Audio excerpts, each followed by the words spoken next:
राम राम दोस्तों। जब बाबा नीम करोली महाराज जी की आशा है कि आपके ऊपर भी बाबा नीम करोली जी की बहुत ही कृपा होगी। दोस्तों, आपके घर परिवार में भी सब कुशल मंगल रहे, बस यही मैं बाबा नीम करोली जी से सभी देवी देवताओं से प्रार्थना करता हूँ। दोस्तों आज मैं आपको सुनाऊंगा बाबा जी की अंतिम वे क्षण, जब उन्होंने अपनी शरीर लीला ख़त्म की और ख़त्म होने के बाद उन्होंने अपने एक भक्त को साक्षात दर्शन दिए थे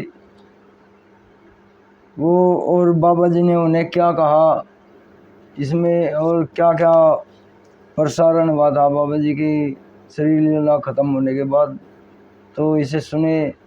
ये दुखद समाचार था उस दिन सभी भक्तों के लिए, और आज मैं इसे सुनाते हुए पढ़ते हुए मुझे भी बहुत ही हृदयाघात हो रहा है, दुख हो रहा है बहुत। तो दोस्तों, आज मैं इस दुखद समाचार को दोबारा रिपीट करता हूँ, तो इसे सुने।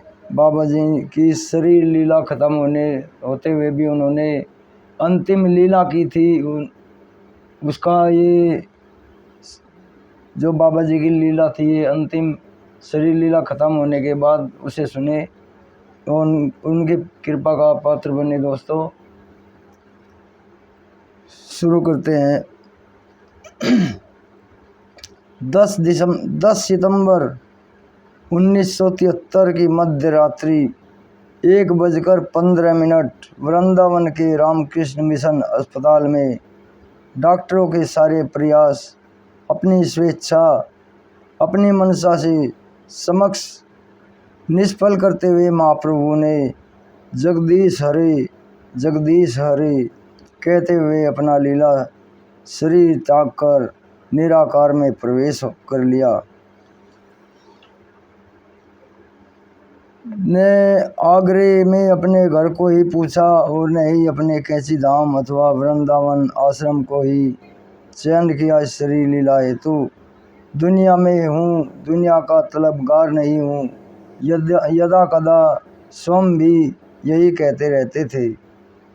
भक्तगण अपने इष्ट के पार्थिव शरीर को वृंदावन आश्रम ले आए। इस प्रकार अपनी जीवन लीला को कैंची धाम से रामकृष्ण मिशन अस्पताल तक बनाए रख शरीर लीला को उक्त प्रकार का मोड़ देते हुए महाप्रभु अपने पार्थिव शरीर को अपनी मनसा के अनुकूल वृंदावन आश्रम पहुंचा ही दिया, किसी अन्य स्थान में नहीं। रात्रि के मध्य 1:15 के समय शरीर लीला हुई और वृंदावन में सुबह 6 बजे ही प्रसारण में BBC द्वारा यह दुखद समाचार प्रसारित हो गया, जबकि भारत में आकाशवाणी द्वारा 8 बजे केवल एक वाक्य में हिंदी में प्रसारित हुआ। यह रहस्य ही बना रहा कि लंदन में यह घटना इतने शीघ्र कैसे जानकारी में आ गई। न तार भेजे गए कहीं और न ही किसी प्रकार की सूचना दी गई।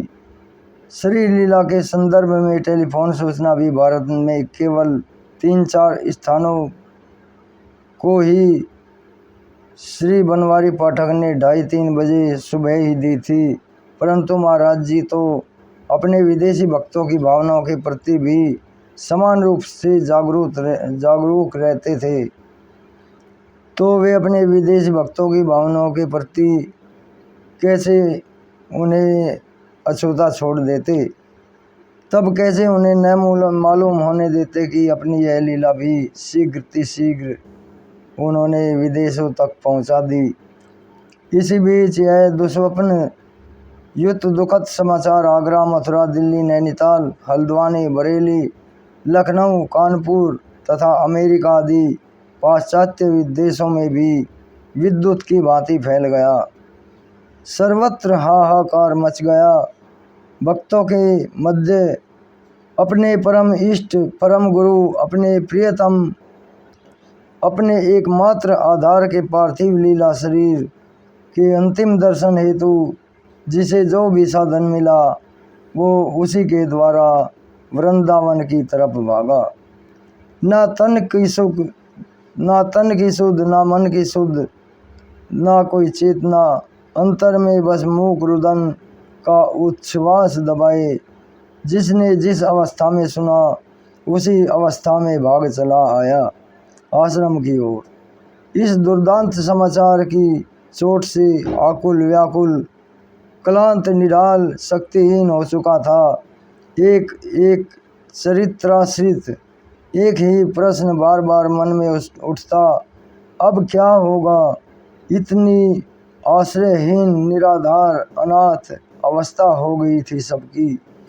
लगा कि सब कुछ तो शेष हो गया उनके जीवन में। बाबा जी महाराज के समक्ष न तो भय था और न किसी बात का और न ही किसी बात की चिंता रह पाती थी और न परवाह थी कल की। परंतु अब उसी कल का विचार भी काल सा लगने लगा था। अभय करने वाली उस साया के सिर पर से उठ जाने के बाद एकाएक ऐसा डर समा गया अंतर में मन मानस में, जो किसी तरह किसी भी मानसिक तर्क से दूर ना हो पा रहा था। यह विभूति जिसके दर्शन मात्र से जग भूल जाता था, अंतर की व्यथा पीड़ा विलुप्त हो जाती थी, अशांति तिरोहित हो जाती थी। जिस शरीर द्वारा की गई इतनी वृहद अलौकिक लीलाओं को देखकर परमानंद की प्राप्ति हो जाती थी, जिसके मध्य से अपार असीम करुणा दया अक्षमा कृपा प्रेम वात्सल्य अपनत्व बरसता रहता था, जिसकी दृष्टि मात्र से समस्त दैहिक दैविक भौतिक ताप देखते देखते तिरोहित हो जाते थे। आज वही विभूति शरीर मात्र पार्थिव बनकर रह गया था। यही देखा, यही सोचकर हर भक्त चरणाश्रित मुख होकर अपने अंतर की करुणा व्यथा उड़ेलता रहा आँखों से। स्वयं तो निराकार बन गए और शरीर को भी पार्थिव रूप दे दिया, परंतु लीला नायक की लीलाएं भी फिर भी चलती रही कि कर्त व्यक्ति मूड भक्त समुदाय यही निर्णय न ले सका कि आपके पार्थिव शरीर को हरिद्वार ले जाएं या आपके जन्म स्थान अकबरपुर को या वृंदावन में जमुना के किनारे। तभी तो आप ही के द्वारा प्रेरित हो वृंदावन के संत पागल बाबा ने जोर देकर राय दी कि आश्रम के प्रांगण में ही आपका शरीर लीला को पंचभूतों में विसर्जित कर दिया जाए। इस हेतु महाराज जी ने विगत नवरात्रों में किस तरह आश्रम के प्रांगण में चरण स्थल चयन कर दिया था, इसका पूर्ण विवरण आगे दिया जा रहा है। एक अनुपम विभाग की व्यवस्था की गई जिसमें आपका दिव्य शरीर आसीन किया गया, इस उद्देश्य से कि उसे घुमाकर समस्त वृंदावन क्षेत्र में सभी वृंदावन वासियों को आपके अंतिम दर्शनों का अवसर प्राप्त हो जाए। परंतु अभी आपको अपने कुछ अनन्य सेवक भक्तों श्री सिद्धि माँ एवं जीवंती माँ के कैंची धाम से आने की प्रतीक्षा थी। अस्तु इस दिशा में अपने अलीगढ़ में एक भक्त श्री विशंबर को प्रेरित कर उनके द्वारा कुछ और प्रतीक्षा का प्रस्ताव भी रखवाया, लेकिन प्रस्तुत भक्त समाज को अब अधिक विलंब रुचा नहीं और उन्होंने विमान उठाने का निर्णय ले लिया।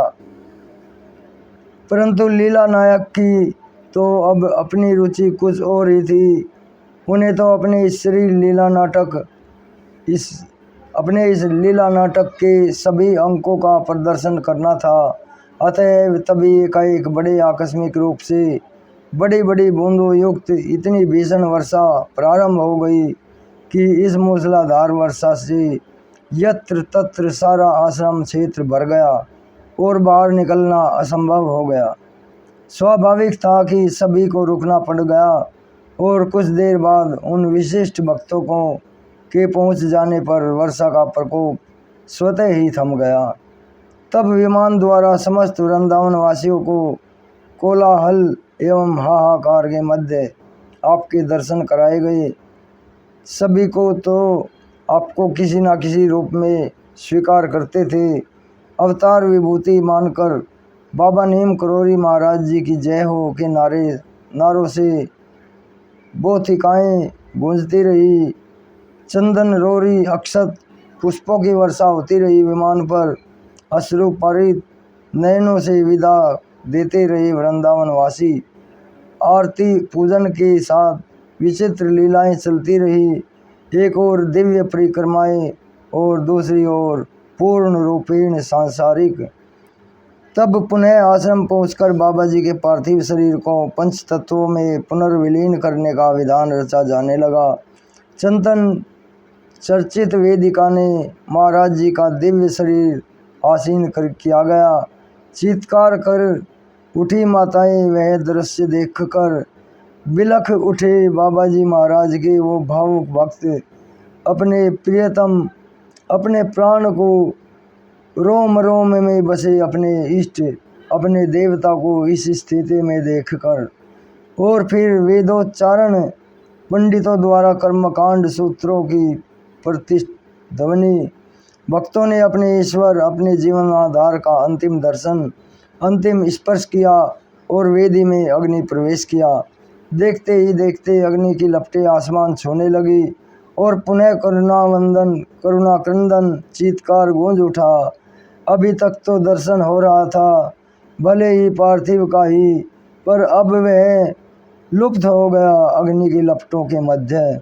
एक अग्नि सरकार को लील ले गई और शरीर को भस्म कर रही है। धो धोकर और दूसरी ओर उससे भी अधिक ज्वलनशील समर्पित भक्तों के हृदय अंतर को उनके मन प्राण को दुग्ध कर रही है। जीवित अवस्था में ही इस बीच एक बहुत ही निष्ठ पुराने भक्त ने इस वेदी के पास बैठे श्री राम जय जय राम के संकीर्तन के मध्य अब अपनी भाव समाधि में देखा कि महाराज जी वेदी के ऊपर बैठे हैं तथा उनके दोनों ओर श्री राम और शंकर भगवान खड़े हैं। उनको घी से स्नान कराते हुए और देवगण ऊपर से यह दृश्य देखकर उनके ऊपर पुष्प वृष्टि कर रहे हैं। और श्री जगमोहन शर्मा जी ने स्पष्ट देखा कि एक स्वर्ण सिंहासन में बाबा जी श्री राम तथा लक्ष्मण के बीच में बैठ गए। सारा दृश्य देखते हंस रहे हैं और साथ में हनुमान जी वेदी की प्रदक्षिणा कर रहे हैं। यह दृश्य शर्मा जी बड़ी देर तक देखते रहे समाधिष्ठ से। शर्मा जी ने महाराज जी से पूछा, महाराज अब दर्शन कब दोगे? और बाबा जी ने उत्तर दिया, जब तू 52 साल का हो जाएगा। तो दोस्तों, ये बाबा जी ने उन्हें अपने भक्त को कहा था कि जब तू 52 साल का हो जाएगा। दोस्तों, 52 साल की उनके भक्त की ईश्वर दयाल जी थे, वे उनकी 52 साल ही आयु थी। तो बाबा जी ने बता दिया था कि 52 साल बाद तुम पंचतत्व में विलीन होगे, तुम्हारा शरीर खत्म हो जाएगा और भगवान से उनकी मुलाकात होगी। दोस्तों, तो भगवान भगवत स्वरूप तो हैं ही वे, तो उन्होंने पहले ही बता दिया कि जब तू 52 साल का हो जाएगा, जब मुलाकात होगी। सभी एकत्रित भक्त समुदाय भी एक स्वर में श्री राम जय जय राम का कीर्तन करने लगा। वेदी की परिक्रमा करते हुए करता रहा आधी रात तक। बड़ा ही विरोधाभासी दृश्य था, दिव्य भी हृदय विदारक भी। सारी एकत्रित भक्त समुदाय भी सभी एक स्वर में श्री राम जय राम का कीर्तन वेदी की परिक्रमा करते रहे। विभिन्न भाव थे सबके। किसी को लगा आज वह निराधार हो गया है, किसी को लगा कि अब संसार में मेरा कोई नहीं रहा, किसी को लगा कि मेरे पालनहार पिता नहीं रहे, किसी को लगा कि मेरा प्रियतम चला गया सदा के लिए। किसी के अंतर में अपने आराध्य के अंतर्धाम हो जाने की व्यथा थी, किसी को अपने सखा की अंतिम विदाई की अनुभूति हुई। सब कुछ लुट जाने का भाव लिए कोई बिलखता रहा।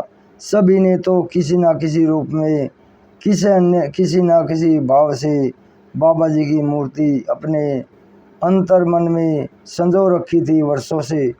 आज उसी परम देवता की ऐसी आकस्मिक विदाई देखकर मूक रुदन से अंतर मन पूर्णतः व्यथित हो चला था सबका। श्री राम। जय बाबा जी महाराज जी। जय हनुमान बजरंग। प्रभु क्षमा गलती मेरे बाबा। तो दोस्तों ये वर्णन किया तो है, लेकिन मेरा भी बहुत ही मुझे भी दुख हो रहा है। आज ये उनकी पढ़ना नहीं चाहता था, लेकिन बाबा जी से इजाज़त ली कि बाबा जी मुझे क्षमा कर दे, मैं आज ही आपका अध्याय पढ़ूँगा।